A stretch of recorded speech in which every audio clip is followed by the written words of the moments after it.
Hi everyone, I'm Sandy and I am back with my 1001 book countdown, and this is a good book this week. All right. And so if you are not familiar with this concept, I will of course leave a card up here for you so you can go and check out the video. But basically it is book reviews off of the 1001 books you must read before you die list. And I'm just slowly working my way through it. And today I will go ahead and put up the numbers, which are 975 and 22, which is my 2021 number. And we're going to go ahead and get into the book.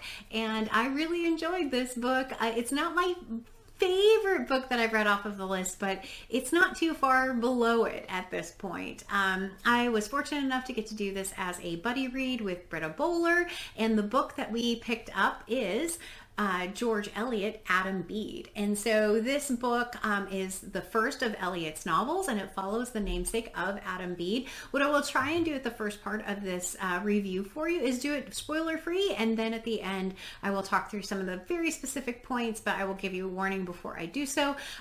This is the only book I'm going to talk about today. I do have this one, but there's no way I can talk about these two books together. If you're familiar with this book, you probably know why. I can't talk about these two together. So I'm going to do that one in another video. I'll break it up with something else, hopefully. Adam Bede, it follows the main character whose name is Adam Bede. And you start off the story really just learning about the community, which is called Hayslop. You learn about a lot of the different people who live there. There's a wide variety, a wide cast of characters. The main players in this are definitely Adam, his brother Seth. There are a number of female interests, love interests in this. There's Dinah, who is the female Methodist preacher, who is, in my opinion, I thought that was really interesting that you had a female preacher, very non-stereotypical role, especially for this time frame. This is set in 1799, by the way. You also have Hetty, who is on the back of the book described as her only delights are baubles and earrings, and the silly delusion that someday careless Captain Donnithorne may ask for her hand. So Captain Donnithorne is another character in this whose name is Arthur, and he is interested in Hetty. There's also a couple of other women in this, but mainly the book centers around Captain Donnithorne, Hetty, Adam Bede, Dinah, and Seth. So as the story starts, you have an event happen in Adam Bede's life that is, very sad. And one of my issues with the book is when that event happened, I wanted to continue with Adam's story, and it took 6 chapters to get back to Adam because the author went in kind of this roundabout circle to get back to that point again. But that was it's a fairly minor point in this, but Adam is described as a hardworking, stand-up guy in the community, very well respected, and he is interested in Hetty, and Hetty is interested in Captain Donnithorne. So you have a fun little, not fun, but you have a love triangle between those three. And so the story progresses and really talks about the relationships between those people, between potentially Seth and Dinah. They go through a number of really, really difficult circumstances, a lot of difficult issues. This book takes a twist and a turn that I in no way expected, and I won't talk about it until the spoiler section. That is the point in the book where I could not put the book down when that twist happened. I just had to find out what happened. Why did this happen? I was not expecting the twist at all in this book. There are some kind of heavy-handed religious preaching in it, and those parts of the story I didn't like as much. I also wasn't super happy with the ending and kind of how they resolve some of the character stories. I thought that could have been slightly different, but overall I really did like this book quite a bit. Is it my favorite novel off of the 1001 list? Not quite, but it's certainly up there in the top without a doubt. I really like Eliot's writing quite a bit. I've read Silas Marner as well and really enjoyed it. And then Adam Bede was just a delightful surprise. Plus, I got to read it with Britta Bohler, and I absolutely loved our Voxer chats because she's so much fun and so nice, and I just really appreciated getting to know her. So, but that is the book. So from this point on, I will talk about the key spoiler points. So if you haven't read this, I would actually encourage you to not not watch the rest of the video. Always feels weird to say that, but this book is one that if you don't know what's going to happen, it makes it so much better as you read through it. So with that, like I said, I don't have another book to review today. And if you have read this, please stick around to hear the rest of my thoughts on what I really liked in this book and what I had trouble with. But if you choose to sign off, thank you for watching. So the spoilery parts. Oh my gosh. So the love triangle between Arthur and Adam and Hetty really is an intriguing one. It is one that, like I said, I didn't expect this to kind of go the way that it did. So the main points in that are when when Adam comes across Hetty and Captain Donathorn in the grove, and they're kissing, and Hetty rushes off, and Adam and Captain Donathorn get in this massive fight. Adam is worried he almost killed Captain Donathorn, and he makes Captain Donathorn write Hetty a letter saying that he will never marry her, and that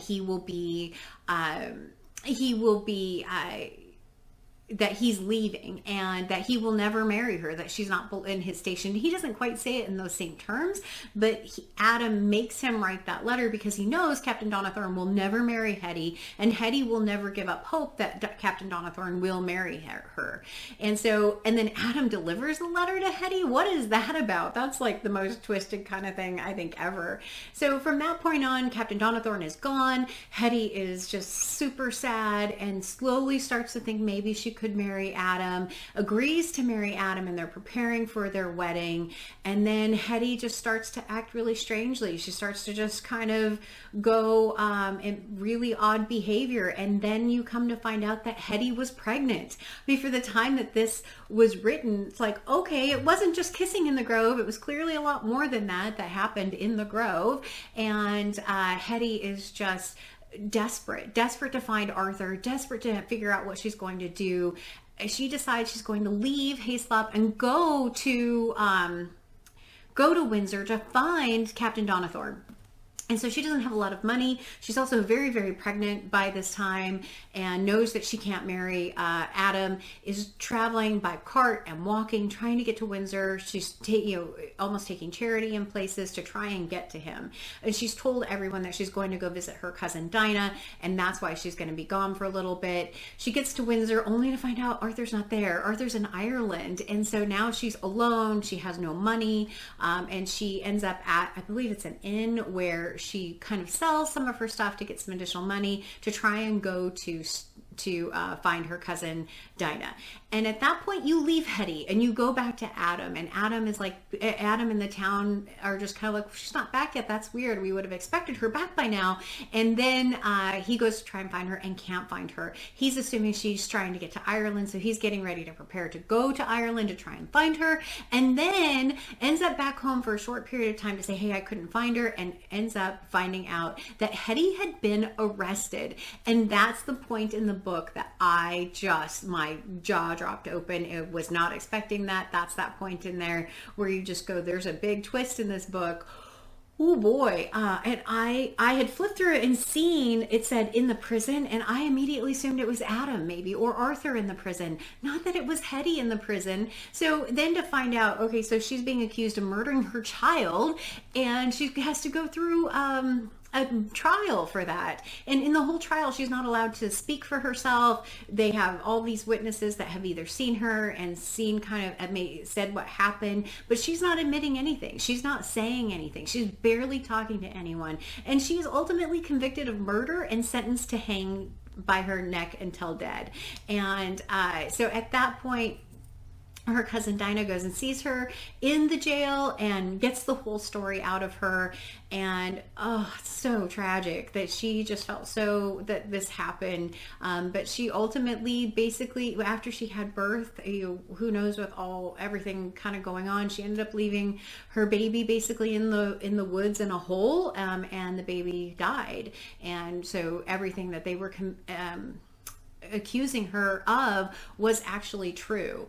And Adam is devastated by all of this kind of happening, and is staying in the town where she's at to try and maybe be supportive, but he never actually sees her. And enter Captain Donathorn comes home and finds out that this has happened, and he immediately goes to try and see what he can do, and he gets her sentence commuted from death to being, it sounds like she's being deported somewhere, but they don't really talk about where. They don't say how long she's going to be gone, any of those things. And that is one of the other things in the story that was really not my favorite, was that you just lose Hetty after that. She's just gone. You don't know fully what happened. You hear that she had died, but you don't know where did she have to go. Like, you just don't have any part of the story with Hetty anymore. And then the other end of it is that at the end, Adam and Dinah end up getting married, and that part of the story was also like, suddenly his brother was okay with Adam marrying Dinah, and Dinah was suddenly in love with Adam, and that part of the story was the other part that just knocked it down just a little bit for me. But this was super enjoyable, very dark, much darker than I anticipated. At one point, Hetty contemplates suicide. There is the section in there where she obviously had the baby. And yeah, very, very interesting book. But yeah, I really did like it quite a bit. I thought it was very, very well written. It flowed really well. And with those twists and turns, yeah, I definitely bumped it up. So that was George Eliot. Adam Bede. And with that, we go from 975 to 974, but it's not on my 2021 list. So that number stays at 22. And that's all I have for you today. As always, like, comment, and subscribe. And until next time, everyone, thanks. Bye.